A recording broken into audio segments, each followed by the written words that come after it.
Bonjour, bienvenue sur la chaîne Top Math. Je vais vous montrer dans cette vidéo un jeu de stratégie auquel je joue avec plaisir. Cela s'appelle Apocalypse. Le matériel nécessaire est simplement un jeu d'échecs. Et pour être plus précis, les 2 cavaliers blancs, les 2 cavaliers noirs, 5 pions blancs, 5 pions noirs, et bien sûr l'échiquier, dont on cachera les 3 dernières lignes et les 3 dernières colonnes. Si vous n'avez pas de jeu d'échecs à votre disposition, vous pouvez simplement découper l'échiquier et les pièces dans une feuille de papier. Voici la position initiale. Le but du jeu est de capturer tous les pions de l'adversaire. La particularité de ce jeu est que les 2 joueurs jouent leurs coups simultanément. Je vous rappelle d'abord comment on déplace un cavalier et un pion. C'est la même chose qu'au jeu d'échecs à une exception. Un pion ne peut être promu qu'en cavalier et seulement si le joueur n'obtient pas plus de 2 cavaliers. Un cavalier saute par-dessus les cases qui sont juste à côté de lui. Ces cases peuvent avoir ou non des pièces. Il doit atteindre la couronne de cases suivante. Mais seulement une case d'une couleur différente de celle sur laquelle il se trouve. Dans l'exemple, il est sur une case noire. Il doit donc atteindre une case blanche. Le seul obstacle à son déplacement, c'est lorsque la case d'arrivée contient une pièce amie. La flèche rouge montre un déplacement interdit. Si la case d'arrivée contient une pièce ennemie, le cavalier peut s'y déplacer. Au jeu d'échecs, la pièce ennemie sera retirée de l'échiquier. Mais au jeu d'Apocalypse, elle ne sera retirée que si l'adversaire n'a pas joué cette pièce simultanément. Tout ce que j'ai dit est vrai, quel que soit l'emplacement du cavalier. Le cavalier ne peut pas sauter en dehors de l'échiquier. Il y a donc justement une possibilité de le déplacer quand il est au bord. Quand vous déplacez le pion sans prendre de pièces, il faut le déplacer tout droit d'une seule case. On peut le déplacer d'1 ou 2 cases lorsqu'il est sur sa case initiale. Chaque joueur ne peut déplacer qu'une pièce à la fois. Le pion ne peut jamais être déplacé vers l'arrière. Encore une fois, les flèches rouges montrent des déplacements interdits. Le pion ne peut pas sauter par-dessus une pièce. Le pion ne peut sauter sur une case contenant une pièce quand il avance tout droit. Un pion peut prendre une pièce ennemie, seulement s'il avance en diagonale et d'une seule case.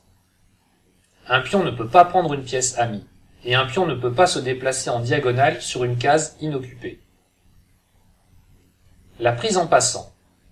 Si un pion avance de 2 cases depuis sa position initiale, et qu'il y a un pion ennemi sur la case voisine de sa case d'arrivée, alors ce pion ennemi pourra capturer ce pion comme s'il avait avancé d'une seule case, mais seulement au prochain coup. La promotion a lieu lorsqu'un pion atteint la dernière rangée. Si le joueur n'a aucun cavalier, ou un seul cavalier, un pion qui atteint la dernière rangée doit être promu. Au jeu d'Apocalypse, il ne peut être promu qu'en cavalier. Dans le diagramme de gauche, le pion atteint la dernière rangée. Dans le diagramme de droite, il a été promu en cavalier. Si le joueur a déjà 2 cavaliers, un pion qui atteint la dernière rangée ne sera pas promu et restera définitivement un pion. C'est la seule différence avec le jeu d'échecs où la promotion est toujours obligatoire. Dans le diagramme de gauche, le pion atteint la dernière rangée, mais les noirs ont déjà 2 cavaliers. Dans le diagramme de droite, le pion n'a pas été promu. Le télescopage a lieu lorsque 2 pièces arrivent sur la même case en même temps. Ça n'arrive jamais au jeu d'échecs, mais ça peut arriver au jeu d'Apocalypse. Si les 2 pièces ont la même valeur, 2 pions ou 2 cavaliers, alors les 2 pièces sont éliminées du plateau. Si les 2 pièces ont des valeurs différentes, un cavalier et un pion, alors le cavalier gagne et seul le pion est retiré du plateau. Le déroulement du jeu. Chaque coup est joué en 2 phases. La première phase, c'est l'intention de jeu. La seconde phase, c'est l'exécution du coup. L'intention de jeu. Les 2 joueurs décident de leur coup et le notent sur une feuille en cachette de leur adversaire. Ils écrivent la case de départ et la case d'arrivée. L'exécution du coup a lieu dans l'ordre suivant. Les 2 joueurs se montrent leur coup. Ils déplacent ensuite leurs pièces simultanément. Si possible, ils prennent la pièce qui se trouve sur la case d'arrivée. Si possible, la promotion du pion est effectuée. Et enfin, s'il y a lieu, on s'occupe du télescopage. Cas d'une position bloquée. Quand un seul joueur est bloqué, l'autre joueur joue normalement. Le joueur bloqué pourra jouer au tour suivant s'il n'est plus bloqué. Si les deux joueurs sont bloqués, la partie est déclarée nulle. À la fin de la partie, il y a partie nulle si ou bien les deux joueurs perdent leur dernier pion en même temps, ou bien si les deux joueurs sont bloqués. Par contre, un joueur gagne s'il a encore un pion et que son adversaire, lui, n'en a plus. Exemple d'une partie. On commence bien sûr par la position initiale. Premier coup. À chaque étape, je vais vous montrer le diagramme avant le coup et le diagramme après le coup. Les deux joueurs commencent à réfléchir à leur coup et le notent secrètement. Ils se le montrent ensuite. Ici, les blancs ont décidé de jouer leur cavalier de la case A1 vers la case B3 et les noirs de déplacer leur pion situé sur la case D5 vers la case D3. Ensuite, ils jouent leur coup en même temps. Ils obtiennent la nouvelle position montrée sur le diagramme de droite. Et c'est parti pour le deuxième coup. À nouveau, les joueurs pensent à leur coup et le notent secrètement. Les blancs essaient de capturer le pion situé sur la case C5 et les noirs essaient de capturer le cavalier sur la case B3. Ils jouent simultanément leur coup. Quand le cavalier blanc atteint sa destination en C5, il y a toujours le pion noir dessus. Ainsi, les blancs enlèvent le pion noir du plateau. Mais quand le cavalier noir atteint sa destination en B3, le cavalier blanc n'y est plus. Ainsi, les noirs ne peuvent pas retirer le cavalier du plateau. Maintenant, ils obtiennent cette position après leur deuxième coup. Ils peuvent maintenant s'occuper du troisième coup. Je vous laisse découvrir ce qu'ils ont joué. Évidemment, à chaque fois, je vous donne qu'un exemple. Chaque joueur est libre de jouer ce qu'il veut, pourvu qu'il respecte les règles. Chaque joueur joue son coup. Les blancs vont perdre un pion, et les noirs vont perdre un cavalier. Et voici la position après le troisième coup. Pour le quatrième coup, les blancs ont l'intention de déplacer leur pion de la case D1 vers la case D3, et les noirs de déplacer leur cavalier de la case E5 vers la case D3.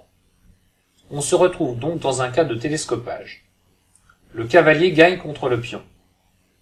Les noirs retirent le pion blanc du plateau, et les joueurs obtiennent cette position. Ils peuvent maintenant jouer le cinquième coup. Les blancs ont un pion de moins que leur adversaire. Ainsi, ils essaient de menacer des pions noirs.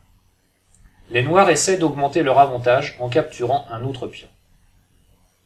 Comme d'habitude, ils jouent leur coup simultanément. Après le cinquième coup, je pense qu'il est difficile de dire quel joueur a la meilleure position.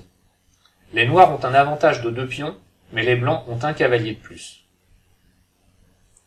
Pour le sixième coup, les blancs ont choisi de prendre le pion sur la case E2. Peut-être parce qu'ils sont sûrs que les noirs ne peuvent pas le protéger. Les noirs continuent de prendre le plus de pions qu'ils le peuvent. Après le sixième coup, les blancs sont en danger de mort.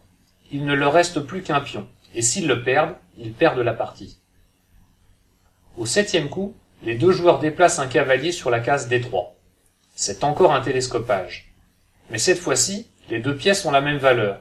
Elles sont toutes les deux retirées du plateau. Huitième coup. Les blancs jouent leur cavalier en C2, probablement dans l'intention d'attaquer un pion noir au coup suivant. Les noirs n'ont plus de cavalier. Leur seule chance est de forcer le pion blanc à jouer. Neuvième coup. Il serait trop risqué pour les blancs de laisser leur pion en B1. Ils doivent le déplacer. Les noirs essaient de capturer le pion en B1. Les deux pions ont joué. Ainsi, aucun des deux pions ne sera capturé. Mais le pion noir vient d'atteindre sa 5e rangée. Il est promu en cavalier. Dixième coup. Les deux joueurs tentent une attaque sur un pion adverse. 11e coup. À nouveau, c'est trop risqué pour les blancs de laisser leur pion sur A2. Les noirs ont l'avantage, ils ne sont pas pressés de prendre le pion adverse et préfèrent protéger leur pion de B5 à B4. Ainsi, il est impossible pour les blancs de le prendre. 12e coup. Les deux joueurs tentent de capturer le pion adverse. 13e coup. Encore une fois, les deux joueurs attaquent le pion adverse. 14e coup et fin de la partie. Les blancs essaient de prendre un pion noir. S'ils essaient de protéger leur pion en l'avançant, il sera promu en cavalier, et ils perdraient leur pion tout seuls. Les noirs essaient simplement de prendre le dernier pion des blancs. Les blancs n'ont plus de pion, les noirs ont gagné la partie.